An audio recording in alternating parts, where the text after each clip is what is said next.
Hello, ineffable being. How are you doing? I hope you're having a wonderful, magical day. I want to tell you that you are a genius. You are special. You mean the world, and you are loved. Ineffable family, today I want to tell you a story.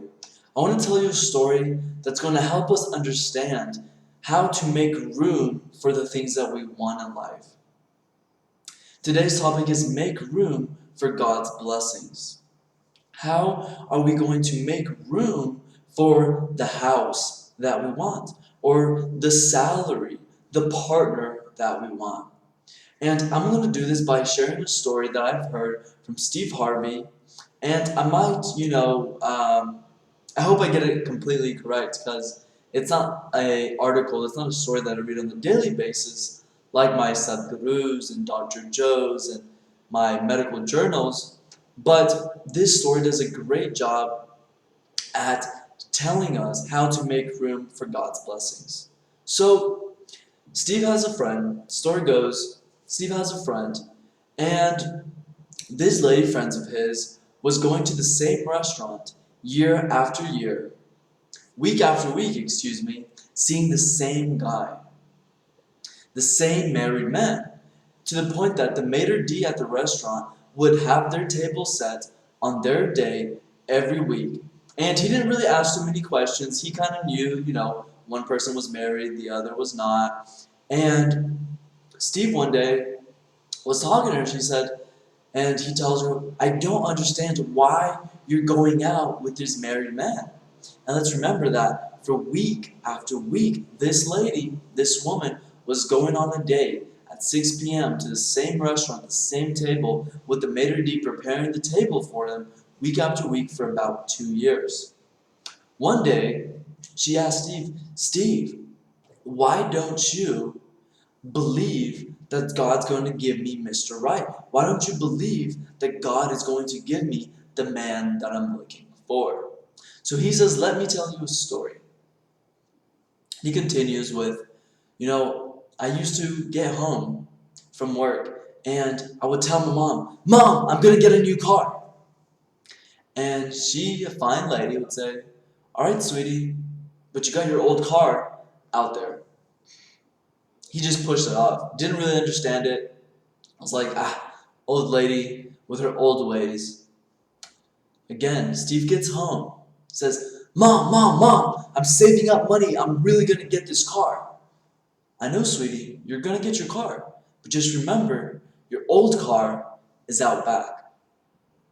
Again, Mom, I'm so close. I'm really going to get this car. I know, sweetie, you are going to get the car. But just remember, your old car is out back. So Steve is now like, she has to be trying to teach me something because that's the way these old folks are. They don't tell you anything directly, but they're trying to insinuate something. They're trying to teach you something. He just still really hasn't nailed it in. So again, Mom, I'm going to get my new car. I know, sweetie, but just remember your old car is out back. So the fifth or sixth time rolls around and, Steve gets home. Mom, I'm going to get my car.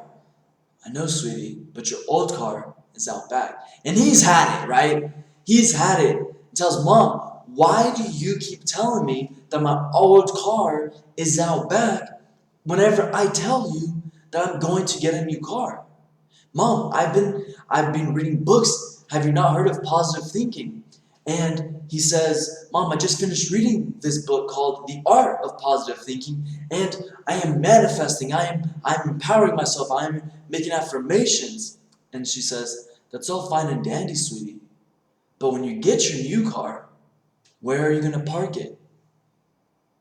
The next day, Steve gets out there, and he calls his friend, right? Because a tow truck's about $500. He calls his friend who he works in these gigs. He tows a car out for him, takes it to a junk, and there's oil stains, and there's, this old car was on blocks, on concrete blocks. So there's blocks and oil stains and leaves, and the concrete is all uneven. So Steve goes to the Home Depot, rents a power blower, and then he starts scrubbing the oils and all of these things off the concrete. He cleans up the grass, the cracks. He has it all nice and pretty.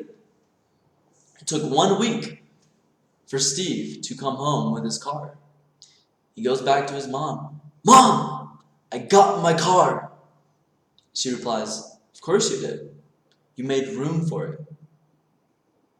How did you expect God to give you a new car if you didn't have a place to put it? So Steve continues the conversation with the lady, and he tells her, see, I had to make room for the car. I was wanting a car, and I was working and making my affirmations and positive thinking. But in the physical world, I didn't have room for that car yet. And as soon as I made room, just 1 week later, I had my new car. So she was bawling, crying and crying. And she says, oh my God, I am not showing God what I want. So she leaves the man, and about 1.5 years pass, and she's back at the restaurant. She's back at the restaurant, and on her way out, she runs into the maitre d'. And let's remember, he used to set the table for them too. And he says, hey, how are you? I haven't seen you. It's been so long. And she replies, I've been waiting. Excuse me, he says. I've been waiting for the right man. And he replies, yeah, I don't know what you were doing with him, right? You're beautiful, you're smart, you're young. You can do whatever you want. And I don't know what you saw in him. And he was a married man. 2 years down the line, he's not the maitre d' anymore, but he's the owner. And these two got married, and they have 2 kids, and he's not just the owner of 1 restaurant, but he's the owner of 3 restaurants, making about $2 million a year. Crazy thing is, she opened up to the universe, making room, and it turns out that he was the ideal guy, and she is what he was missing. He bought the restaurant because she works in the bank, is in the financial department.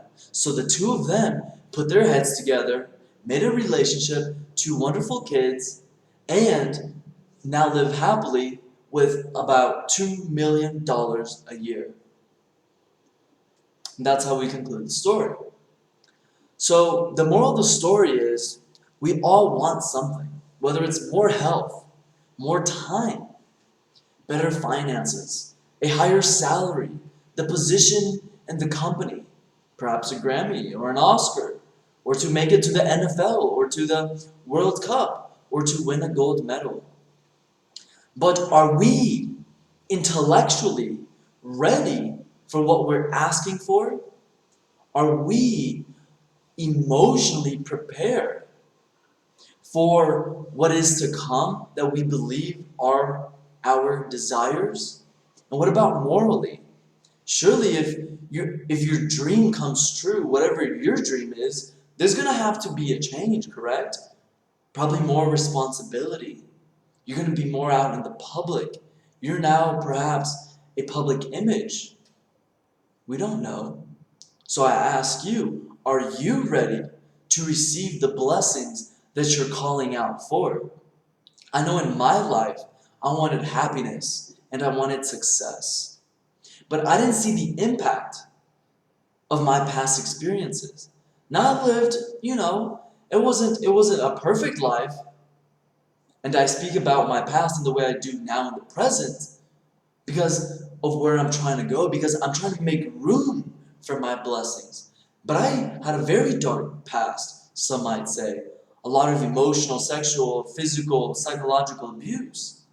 And I was calling out for happiness, and I wasn't over my past. I used to say, yeah, I am this way because this thing that happened to me 15 years ago. But now, my story is different. The physical actions, they didn't change. I can't go back in time and change what physically happened. But my story is different. I went through all of those things to have the foundation and the desire and the fire and the determination to learn what are the effects of psychological and emotional, sexual, physical abuses. What is the cause of left damage to the brain? And what are the effects of having the right hemisphere of the brain impacted and damaged? Now I see that every situation in my world creates a neurological network. And the situations that take up the most space, that create the largest neurological networks in the brain, are those which we are under survival mode. Because your amygdala is active. And when you're in survival mode, your attention is on the external world. And whenever all your attention is in the outside world, your brain takes a snapshot. And that is called a memory. So we can say the long-term memories are created from highly emotional experiences. And I also wanted success. But one, I wasn't over my past. And two, I wasn't doing the things in my life that I knew to do. The simple things. Save, invest, eat healthy, read books, get on master classes, get mentors, educate myself into my calling. All I was doing, I had a job. That's it. My life was just a job, a 9 to 5. And I thought, Jesus, Lord, universe, heart, higher consciousness, give me $1 million. I am ready for it. And all I was doing, I had a 9 to 5 job, Netflix, sleeping 12 hours a day. Now, you might say, well, Luis, you're not a millionaire. But you know what my response is? I am living my dream, and I am a success today. Because my definition of success, it's not original to me. I am adopting it from Earl Nightingale. The definition of success that I carry and that I believe in is having a worthy ideal and progressively moving in that direction. So I know where I am, I know where I'm going, and I am moving in that direction, and based on my definition of success, I am a true success because I am every single day creating more content, connecting with more people, and moving along the way that is going to get me closer to my dream. And that is me living my dream. That is why I am a success. Because I made room. I started eating healthy. I started joining master classes. I took courses, and I am becoming a master in my space. To the point that I will be historically correct 5 years down the line, 10 years down the line, whenever I'm not here. But that is my dream, that is my purpose, is to elevate the collective consciousness. So every video, every masterclass, every training that I give, I am receiving. I am doing the things that I believe in, that are my dream. And if I'm living my dream day to day, I am a success and I am living my dream. And that's what will be, and I hope you've enjoyed this video. I love this story. I haven't heard it, quite frankly, in some time. I'm glad I was able to deliver it to the best of my ability. This is really quite a phenomenal story. If you do not know Steve Harvey, you need to know this man. You need to hear his story. He didn't have 18 houses in 18 different states all at once. He grew up very poor. His family didn't have money. Interesting fact, he grew up with a stuttering problem, a severe stuttering problem, and now, ever since he made it big, everybody knows him, and he hasn't been off the TV since he got there. So I invite you, go look up his story of success. It's a wonderful, beautiful, godly story. And please put down in the comments, did you receive value from this video? And also put down there if you did not receive value. And share with me, what topics would you like for me to cover in the future? Give this video a big thumbs up, subscribe, and share. I hope to see you on the side of light. Goodbye.